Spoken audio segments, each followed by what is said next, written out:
Welcome back, everybody. If you've ever struggled to install one of these and get them to stay season after season, year after year, I think you're going to want to stick around and watch the rest of this video.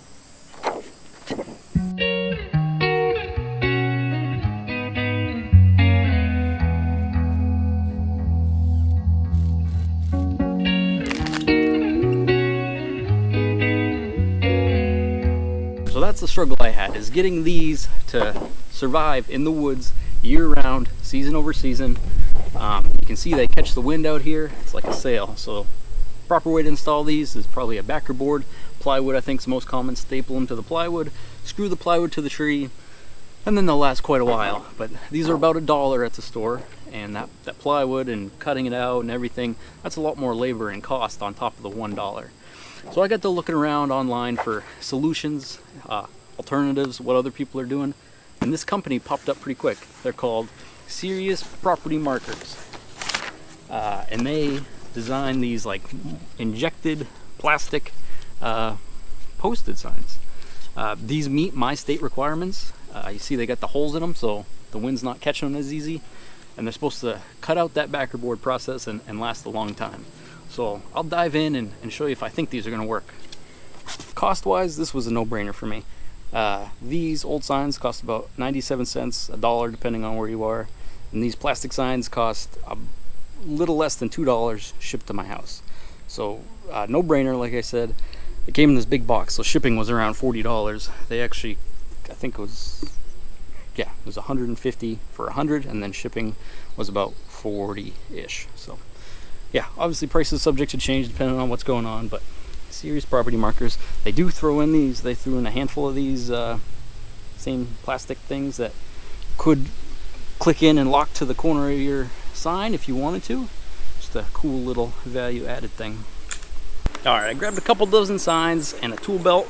I'm going with these 2.5-inch deck screws. I had them on hand.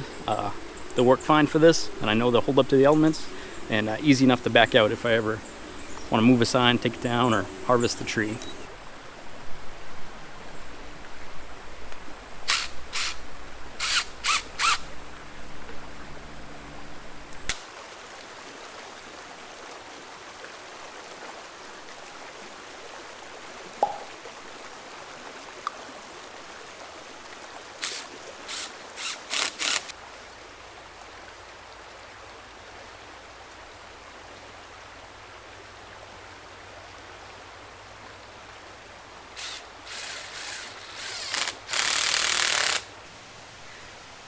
It's a little too hot out here to be doing this, but we've got a big game hunting season that starts in about 10 days. Black bear season here in New Hampshire starts September 1st, and hunting season is probably when we have the biggest problem with trespassers. But it probably goes without saying, but I'm going to mention it anyways. It's exceedingly important that you find out where your land boundaries actually are before you go screwing things into trees.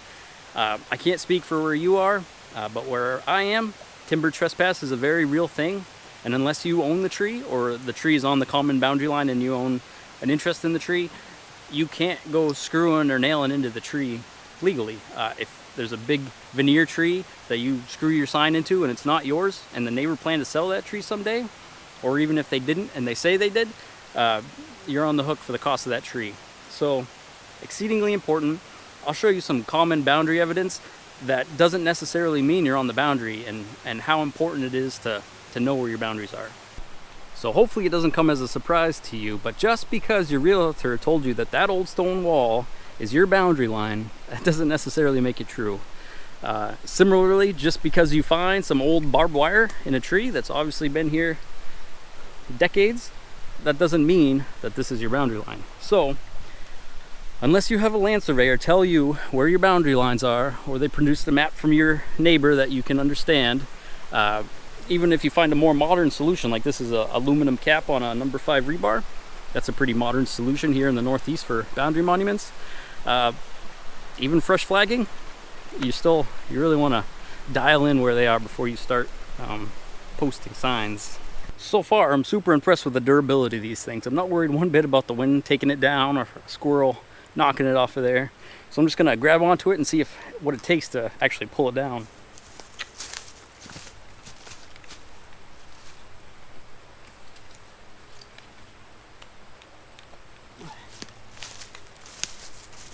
didn't budge. I have a crazy idea. I'm about 165 pounds, and I have a sneaking suspicion that's going to be able to hold me up if I can grip onto it. Let's see.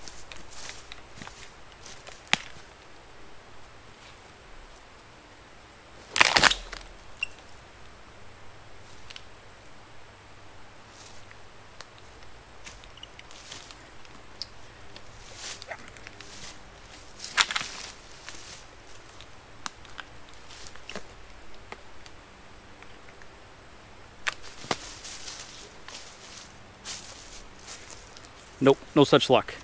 It did rip through right there. It's not what they're made for, but I bet I got 100 pounds of my weight on there. So I'm gonna rant a little bit about posting theory now. So it's no secret that some of the rights we're granted here in America set us apart from everyone else and have for hundreds of years now. So life, liberty, the pursuit of happiness, those rights coupled with the things they grant us the ability to own property, and that's not something that people have all over the world. And that's what sets us apart. When you own something, you're more apt to take care of it and take care of it well. I can't take care of this property well if I can't control who's here. It's as simple as that. And here in New Hampshire, if land isn't legally posted like you just saw me doing, no matter who owns it, you can go on there and recreate. You can hunt, fish, hike, whatever you want, fly kites, open to the public. I've been fortunate enough to travel quite a bit hunting, and that's just not the case in a lot of the country. If land's not yours, you don't go on it. You especially don't go on it to hunt. Here, I didn't post this property the first year we owned it. Didn't think I needed to. We've got half a dozen or so trail cameras placed all around, and the first hunting season when I see strangers with high-powered rifles 150 yards from the house, where when I'm at work and my wife and kids are at home, uneasy feeling. So it wasn't a neighbor. I know all my neighbors and I love my neighbors well. Just a stranger. So I think that was the point where I said, yep, seems like a no-brainer. I'm going to post the property. It's very cumbersome here in New Hampshire. I'm healthy, young, fit, and it's going to take me several hours to go around the property and place these in a manner that's going to last a while. Besides that, it cost me a couple $100s. It's really undue burden for maybe somebody that's elderly. First, if you don't know where your boundaries are, to protect them, you kind of have to pay for a land survey to figure out where they are, and then do all the legwork to actually post it. So if you can help a neighbor out, somebody in your community that's older and might need help, if they're struggling, there's several million people more in this country than there were a couple years ago, so that's just something to think about.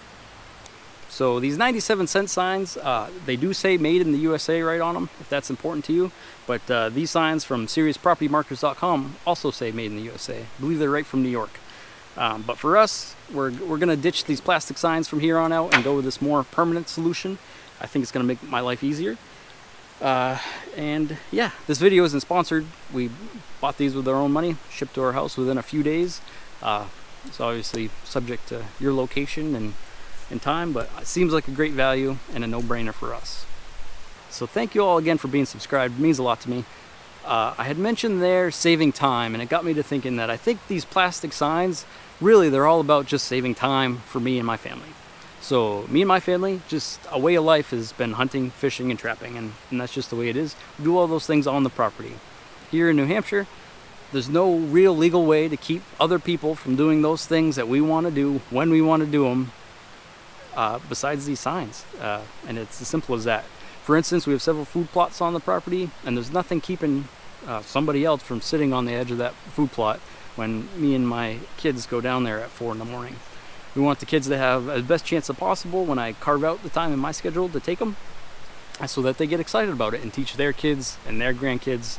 And it's ultimately all about leaving a legacy, and these little plastic signs help. So that's that. I appreciate you all watching. That's all I got for today. I'm going to make my way around the property still, and we'll see you at the next one. Take care.